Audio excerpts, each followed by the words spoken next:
And it seemed like this thing happened where on Sunday nights somehow it got to be after we closed, people would just come and walk in with guitars, and it got bigger and bigger. And with the music comes the musicians, and with musicians, artists, and with artists, poets and writers. And these boots have served me well, climb this rocky hill above the Bay of Oban. My name is Karen Birch. I'm an artist. I work in a medium called fiber art.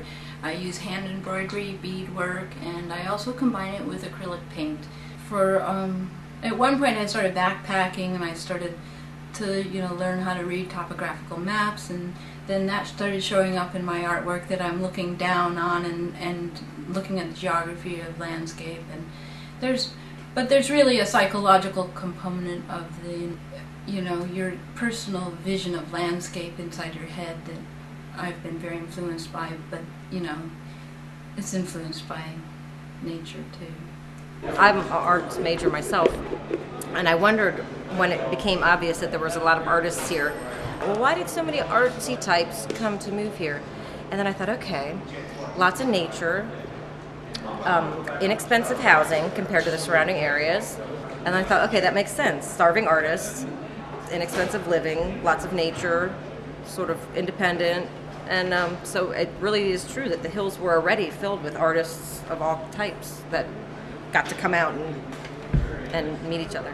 So we've had some art classes in here. We've had, like on Saturdays, we've had knitting classes. We've had several people write novels from here. The sense of community that is here. People know each other. People, go to meetings and get involved in activities. And we've had some writing events, like Write a Novel in 30 Days, where people participated in. We've had photography shows. We've had student shows. We've had, just about everything you could think of arts-wise. We've had live theater on the round, murder mystery dinner theater here.